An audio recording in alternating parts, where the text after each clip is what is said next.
सामान। लेखक प्रयाग शुक्ल। उसका जी धक से होकर रह गया और अचानक उसने अपना हाथ पास रखे हुए सूटकेस पर रख दिया। जरूर वह टेबल क्लॉथ वहीं पर रह गया है। उसने सहमी दृष्टि से बगल में बैठे रवि की ओर देखा। वह सिर झुकाए हुए जैसे कुछ सोच रहा था। बात उसके होठों तक आकर रह गई और वह मुंह घुमाकर बाहर की ओर देखने लगी। दूर तक फैले हुए कटे पड़े खेत और कहीं कहीं पेड़। वह हर चीज के बारे में सोचने लगी। चलते समय उसने सारी चीजें सहेज कर रख ली थी। टेबल क्लॉथ समेट कर बराबर खुली रहने वाली अलमारी में तो रख दिया था, पर फिर उसे सूटकेस में रखा था या नहीं, या उसे याद नहीं आ रहा था। उसने एक बार फिर सोचा कि वह रवि से टेबल क्लॉथ के बारे में बता दे। फिर उसने सोचा कि वह व्यर्थ ही बहुत अधिक चिंतित हो उठेगा और खींचकर बहुत सारे प्रश्न पूछने लगेगा। शादी के बाद पिछले 2 वर्ष में यह बात अच्छी तरह वह जान गई थी कि रवि अक्सर छोटी छोटी बातों को लेकर बहुत चिंतित हो उठता है और खींचकर उसे कितने ही प्रश्न पूछ बैठता है। पर वह उसकी खींच का कारण धीरे धीरे समझने लगी थी। वह समझने लगी थी कि रवि किसी चीज़ के खो जाने पर एक नए खर्च और एक अव्यवस्था की बात सोचकर ही खींच उठता है। इसलिए अब उसके प्रश्नों से उसे बहुत दुख नहीं होता था। थोड़ी देर बाद एक जगह बस रुकी तो रवि ने उसकी ओर देखकर पूछा, पानी पियोगी? नहीं, उसने धीरे से कहा। हालांकि उसे थोड़ी बहुत प्यास लगी थी, पर मन में एक तरह की घबराहट भर गई थी और वह बिल्कुल चुपचाप बैठी रहना चाहती थी। उसने बाहर की ओर नज़र दौड़ाई। छोटी छोटी कपड़े या अनाज की दुकानें, चबूतरों के ऊपर चारपाइयों पर लेटे हुए लोग, दुकानों के ऊपर कमरों और बरामदों में दिखाई देने वाले चेहरों की ओर देखकर वह हल्के आश्चर्य से भर गई। यहाँ दिन भर धूल सी उड़ा करती है। बसें और लॉरियाँ रुकती हैं। बहुत से लोग दिन रात यहीं रहते हैं। बगल से एक लॉरी निकल गई तो उसने मुंह भीतर की ओर कर लिया। टूथपेस्ट और ब्रश तक उसने रख लिए थे। टेबल क्लॉथ भी शायद उसने रख लिया था या नहीं, या वहीं पर छूट गया है। उस कमरे का पूरा दृश्य उसकी आंखों के सामने घूम गया। वह एक बार फिर टेबल क्लॉथ के बारे में सोचने का प्रयत्न करने लगी, पर वह कुछ सोच नहीं पा रही थी। मन के किसी कोने में वह बात घर कर गई थी कि अगर यह मालूम हो गया कि टेबल क्लॉथ वहीं छूट गया है तो उसकी घबराहट और खींच बढ़ जाएगी। इसीलिए वह उसके बारे में एक संशय बनाए रखना चाहती थी। छोटी बहन के घर अब वह कब जाएगी, ठीक नहीं, और उसके यहाँ से कोई कब आएगा, कहा नहीं जा सकता। टेबल क्लॉथ कितना सुंदर और कीमती था और उसने कितनी मेहनत से उस पर कढ़ाई की थी। जिस दिन उसने टेबल के ऊपर उसे बिछाया था, पूरा कमरा बहुत सुंदर दिखने लगा था और रवि ने खुश होकर कहा था, यह काम तुमने इनाम देने लायक किया है। उसने एक गहरी सांस ली। घबराहट बढ़ती जा रही थी। उसे अब अपने दोनों कमरे याद आने लगे, जिनमें उसकी कई दिन की अनुपस्थिति के कारण धूल जम गई होगी। वह कल से ही सोच रही थी कि जाते ही कमरे साफ करेगी और सब सामान ठीक से सजा देगी, पर अब उसे लग रहा था जैसे कमरे का साफ होना या ना होना बहुत महत्व नहीं रखता। रवि अक्सर कहा करता है कि टेबल लैंप का नीला शेड और टेबल क्लॉथ, ये दोनों चीज़ें उससे बहुत काम करा लेती हैं। और उसने गौर किया था कि सचमुच वह टेबल क्लॉथ पर झुका हुआ कभी कभी बहुत देर तक कॉपियाँ जांचा करता था और कभी कभी लगातार कुछ लिखता रहता था। जाड़े की शामों को वह स्वयं कभी घर में अकेली होती, टेबल पर झुककर कोई पुस्तक पढ़ना या पलंग पर लेटकर कुछ सोचना उसे बहुत अच्छा लगता था।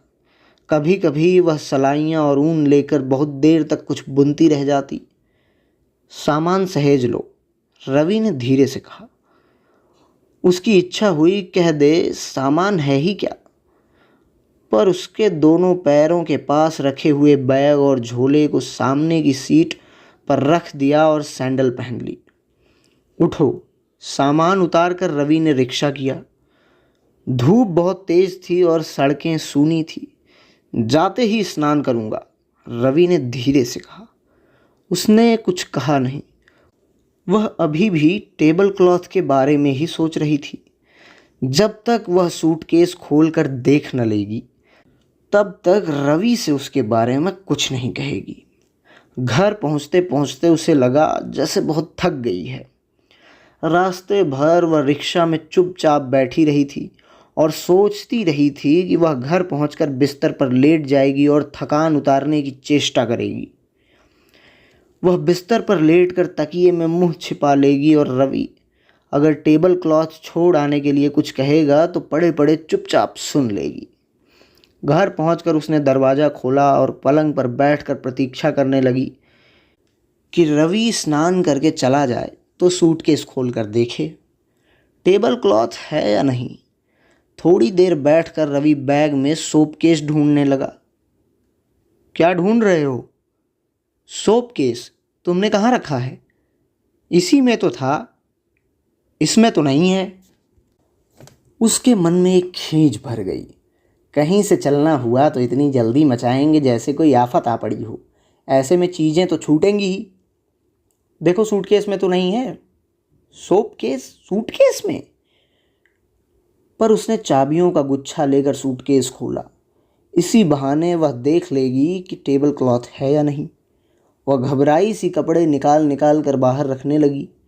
टेबल क्लॉथ वहीं छूट गया था। सोप केस भी नहीं था। इसमें तो नहीं है।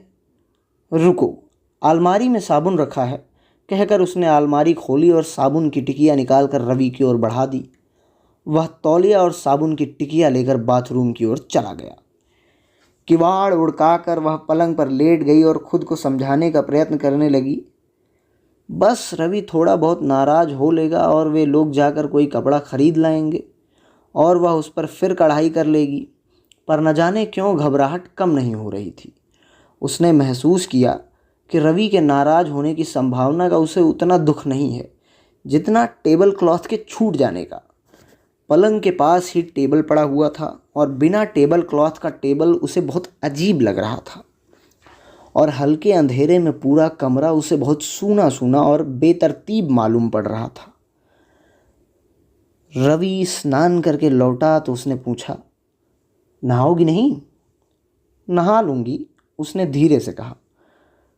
टेबल क्लॉथ वहीं पर छूट गया है। वह आगे कहना चाहती थी कि उसने तो मना किया था कि उसे न ले चलो।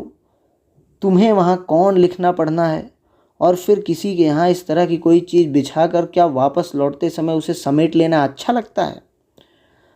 मुझे तो हर जगह पढ़ना लिखना रहता है, रवि ने कहा था। वह रवि की ओर देखने लगी कि वह क्या कहता है। यह अभी खूब रही, कहकर रवि ने अलमारी से छोटा सा शीशा उठा लिया और बाल संवारकर चेहरा देखने लगा। रवि के हाथ में वह शीशा देखकर उसे याद आया कि करीब 1 महीने पहले किस तरह दीवार पर टंगा हुआ बड़ा सा सुंदर शीशा साफ करते समय उसकी जरा सी असावधानी से गिरकर टूट गया था और तब रवि कितना खींच उठा था और कई दिन तक बीच बीच में यह बताता रहा था कि उतना कीमती शीशा फिर खरीद कर लाना बहुत मुश्किल है। शीशे के नीचे कंघा, पाउडर वगैरह रखने की जगह थी और तब कितनी सुविधा होती थी। अब कंघा कहीं पड़ा है, पाउडर कहीं पड़ा है और शीशा कहीं।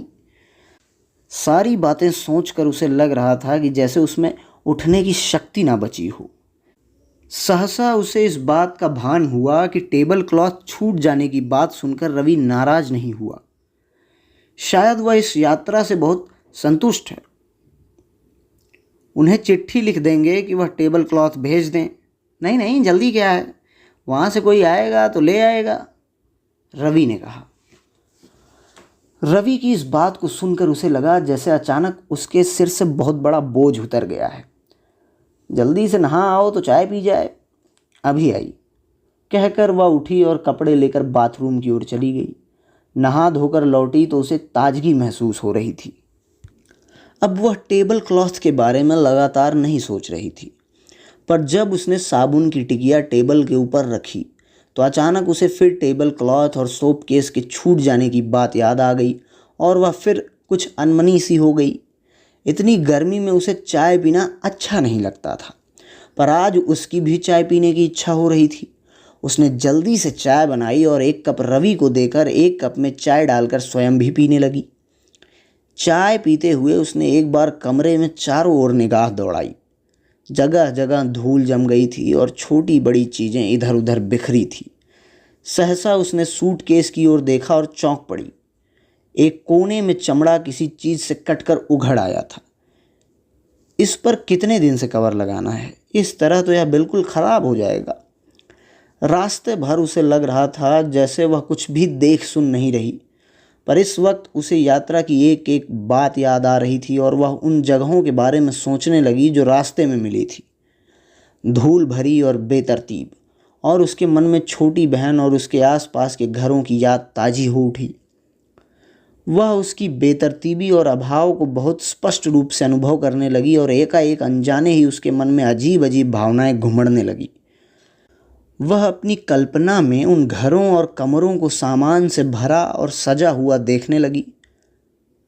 और चाय है? रवि ने पूछा। तो वह जैसे चौंक उठी और हाँ कहकर उसने रवि के हाथ से कप ले लिया। किसी दिन चलकर टेबल क्लॉथ का कपड़ा खरीद लाएंगे, बिना उसके टेबल अच्छा नहीं लगता। किसी दिन क्यों, आज ही। वह आ जाएगा तो दो हो जाएंगे और बारी बारी से धुलवा लिया करेंगे। फिर रवि ने हंसते हुए कहा, अच्छा हुआ वह वहाँ छूट गया। तुमने छोटी बहन को कुछ दिया था या नहीं? एक शीशा भी, उसने धीरे से कहा। हाँ हाँ कहकर रवि ने कप रख दिया और आंखें मूंद ली। वह हल्के अंधेरे में कमरे को देखने लगी। आज उसे अपने और दूसरों के अभाव बहुत स्पष्ट नजर आने लगे। उसके मन में फिर वही भावनाएं और कल्पनाएं भर गई और बहुत से सामान उसकी आंखों के सामने घूमने लगे, जिनसे सब कुछ सजा हुआ और सुंदर मालूम हो सकता है। धन्यवाद दोस्तों, चैनल को सब्सक्राइब कीजिए। मुझे पता है कि इस चैनल पे वीडियो आज लगभग 2 हफ्ते बाद आ रही है, पर आती रहेगी, कोई बात नहीं। धन्यवाद।